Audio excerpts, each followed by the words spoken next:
The United States Institute of Peace is very pleased to welcome you to this special discussion of the 1951 United Nations Convention on Refugees.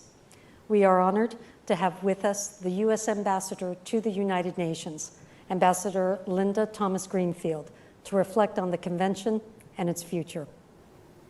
When it was adopted in the early 1950s, the convention was both ambitious and necessary.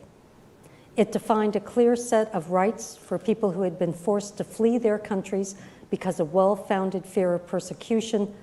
Most importantly, the right not to be expelled, except under strictly defined conditions.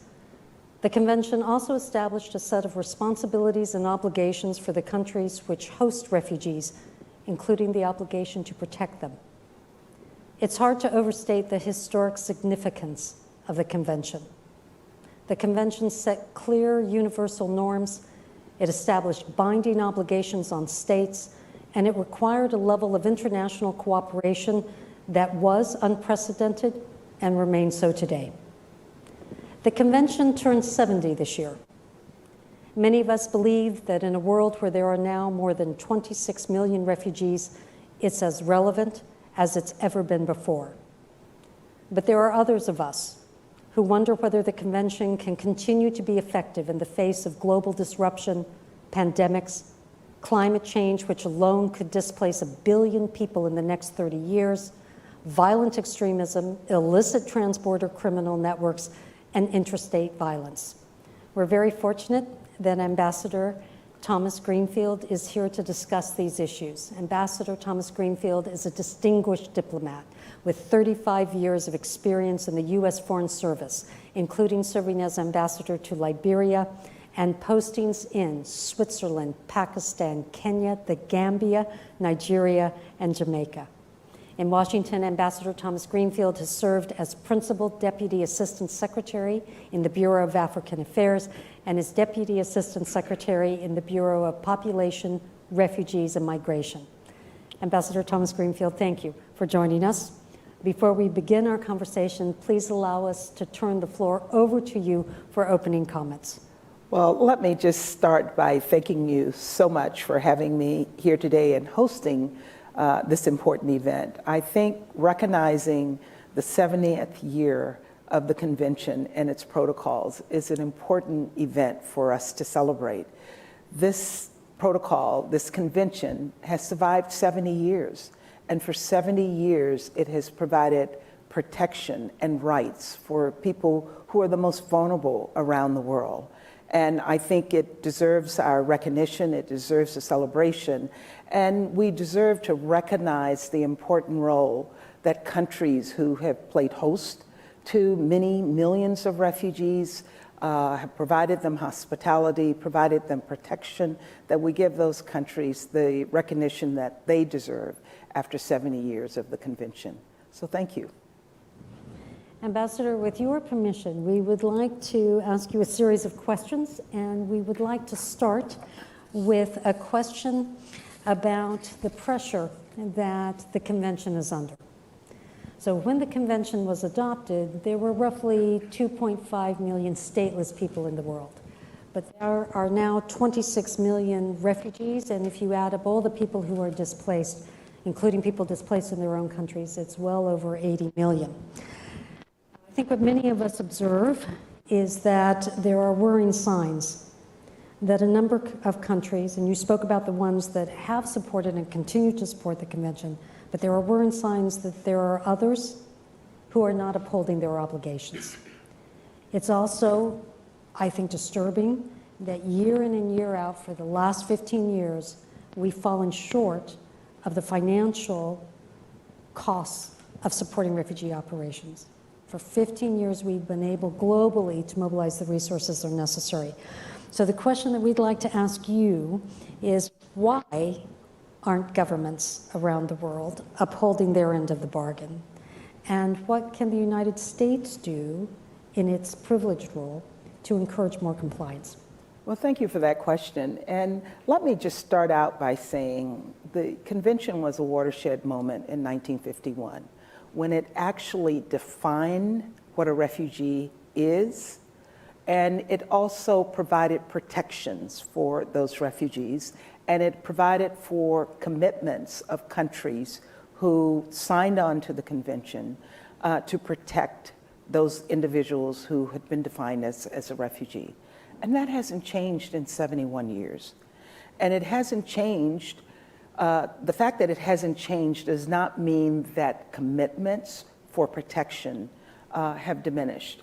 I think if we look at countries, and I'll start with our own, with the United States, our commitment to refugees is as strong as it ever was. We've had moments in previous years where there have been questions about our commitments, but we have continued to reaffirm our commitment. And as you know, President Biden is in the process right now of reaffirming our commitment to refugees and immigrants. The United States is one of the largest contributor to humanitarian and refugee programs, and we, as part of our responsibilities, and I've worked on refugee issues most of my career, we work on encouraging other countries to recommit and to reestablish and reaffirm their commitments to refugees. And while sometimes it wades and it flows, in most cases, those protections have continued.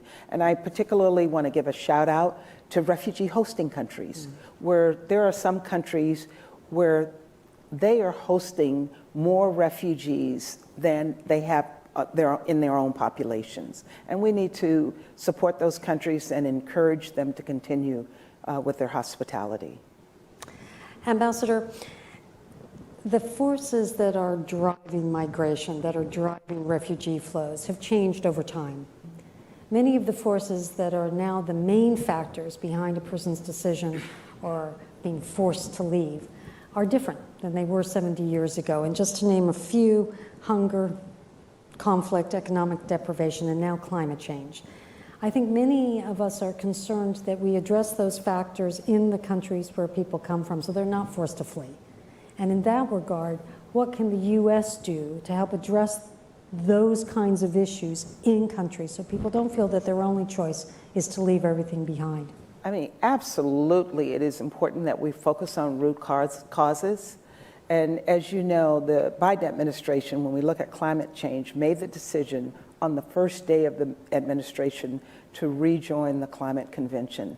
And part of that decision is about looking for solutions to dealing with issues of climate change, those issues that might have the effect of pushing people away from their own countries. And it is important that we address those root causes. We have huge development programs. We're working with the United Nations, with the UNHCR, UNICEF, and other organizations to support people in their place of refuge, whether as IDPs in their own country, or if they have made the decision to cross the border into neighboring countries. And those programs look to assist them, but we're also trying to find solutions for them, permanent solutions for them that will help them either return back to their country or return back to their homes if they have not crossed the border. And if we don't deal with root causes, we will continue to have people making the tough decision. And I say the word tough very deliberately, because it is a tough decision for people to make, to leave their homes and leave what they're familiar with to cross into another country where they are totally dependent on others for assistance. You know, one of the critiques of the convention is that it only focuses on refugees, people who have been forced to flee their country and seek refuge or asylum in another place. What it doesn't do is to provide a framework for the protection and support to people who were displaced inside of their country and who don't flee, internally displaced persons. In your view, and having worked in this domain for so many years, what more can the international community, what more can the U.S. do to protect internally displaced persons?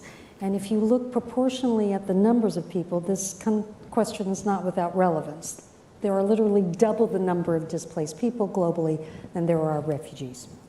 Certainly the convention was developed to support refugees because that was the crisis of the time. And we do have new crises where we have larger populations of internally displaced people. And there are protections that are being provided to those people inside their country, including assistance being provided to them. And an example that I can share with you is inside of Syria. Just a few weeks ago in New York, we were working on ensuring that the last border crossing from Turkey into Syria remained open to support IDPs inside of Syria, whose lifeline was being provided to them through this border crossing. And the entire international community worked on this issue.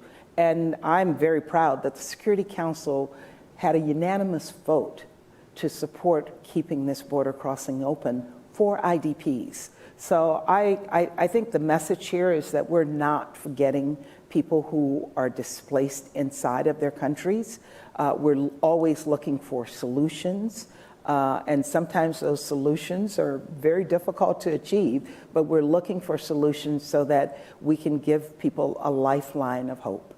One of the historic features of the convention was the fact that in order for it to succeed, there had to be unprecedented levels of international cooperation.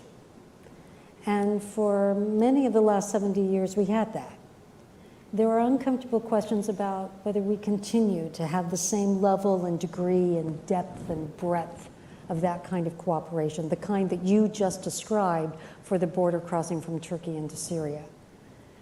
May we ask, Ambassador, in light of the current tensions in the international community, do you still hold out hope that the kind of cooperation that's necessary to protect refugees we can count on in the future? And if we can't count on it, what will replace it? You know, I guess this is sort of a character flaw that I have. And that character flaw is I am always hopeful. There's never a time when we give up hope. And we work to find means to get around obstacles. So for the Syria border crossing, the international community, the Security Council, was not unified initially. We expected that Russia was going to veto that resolution. But we found a way to work together, to cooperate, to get a unanimous vote. And I don't think anyone thought that that was achievable. I actually always thought it was achievable, and my goals actually were not reached, because had I been completely successful, we would have not only kept that one border crossing open, we would have reopened the ones that closed. But I always had hope that we could achieve something, because ultimately what this is about is people. It's life and death. It's about hope. Right. It's about providing for the basic needs of people who are in a position of not being able to provide for their own needs. And I think that simple equation is enough to get the international community eventually to come to a place of providing the assistance and the protection that vulnerable people require. And so you always have a measure of hope, and then another dose of extremely hard work, and you can always be assured that you will get something out of those efforts. If you allow a gentle response, if you call that a character flaw, everyone else would call that the hallmark of a great diplomat. Ambassador, I know that you have recently been, you mentioned, to Syria and to other countries where you've had a chance to talk with refugees. Can you share with us some of the stories from them that touched you the most? You know, I was, as I mentioned, I was at the Syria border, and I saw the extraordinary work that was being done by humanitarian workers, NGOs, United Nations, as well as local organizations to support people who were in need. And I asked the question, and I've repeated this several times, so people have heard it over and over again, but it really had an impact on me. I said, how are people coping with COVID in light of everything else that is happening? And one of the organizations said they were told by a refugee woman that COVID was just another reason to die. And that struck me. It was like a stab in the heart, that people are not necessarily so worried about COVID because there's so many other reasons for them to die, that COVID is just another one on top of everything else that they have to deal with. And I think that is really a message for the international community, that we absolutely need to continue to support these populations in need. Very well said, Ambassador. And I will share with you also, I was just across the border in Maryland yesterday. I went to visit an organization called Casa de Maryland, and it's a refugee organization that supports immigrants and refugees who are coming to the United States. And I actually got to hear the stories of some of the refugees who had crossed the border into the United States, and then hear the stories of the volunteers in Prince George's County who are supporting people who have come across the border. And all of the stories were moving. It was moving to hear what the refugees themselves had gone through and what their hopes and dreams were, but also moving to hear from volunteers, many of them who had been refugees themselves, tell what they were doing to give back to the refugee community. So we have stories right here in the United States that I think are worthy of being repeated. Ambassador, you mentioned that the United States for many years has been one of the most generous donors to refugee operations, and it's, I think, a milestone in our international diplomacy that has been the case. It's very clear now, when you start talking about 26 million refugees, that the cost of supporting them the way they deserve and are entitled to be supported is very expensive. How do you see the international community working better to make sure that the burden of protecting and assisting refugees is shared more equally? Well, first and foremost, we all have to honor our commitments. And many countries make commitments to support refugees, and we have to ensure that those countries honor those commitments that they've made. And the U.S. is a country where we have honored our commitment. The United States has been the largest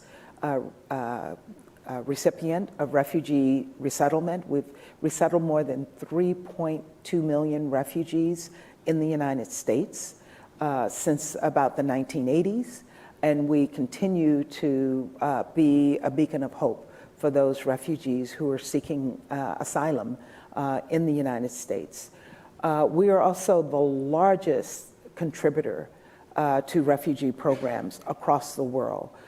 We provide a significant portion of the budgets for the UN High Commission for Refugees, for the International Committee for Red Cross, International Organization for Migration, as well as a large number of non-governmental organizations working in the refugee space.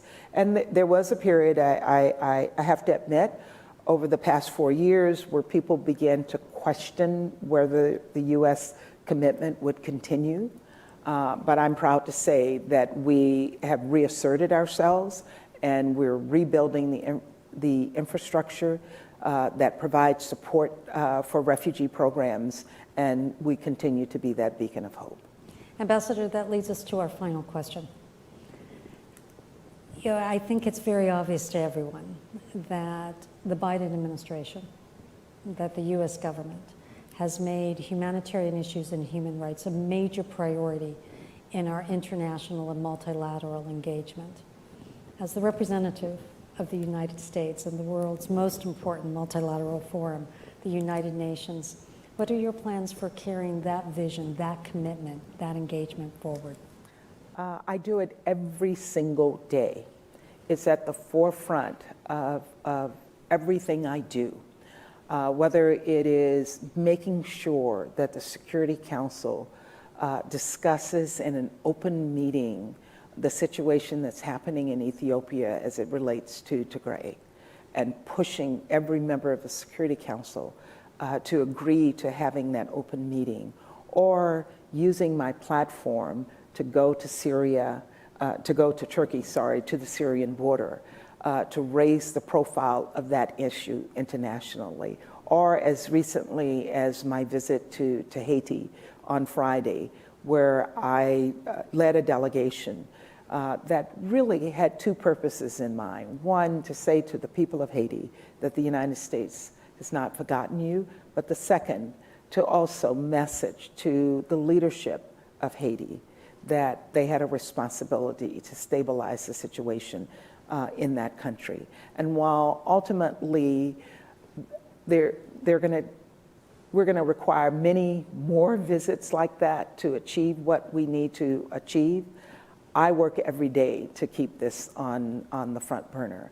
And I think that my more than 35-year career in the Foreign Service, in which I focused on refugee and humanitarian issues, about half of that career, I think shows that I am committed to this, and it's been a lifetime commitment for me, and I'll continue until my last breath. Ambassador, thank you. Thank you to our virtual audience for tuning in. You can find a recording of this event and other important conversations on our website at USIP. We encourage everyone to share this event on Twitter using the hashtag Refugee Convention at 70. Ambassador, we're honored that you were with us, and we want to thank you for your candid and very inspiring reflections on one of the most important cornerstones of international humanitarian and human rights law, the 1951 Convention on Refugees. Well, thank you so much for allowing me to celebrate the 70th year of the convention with you.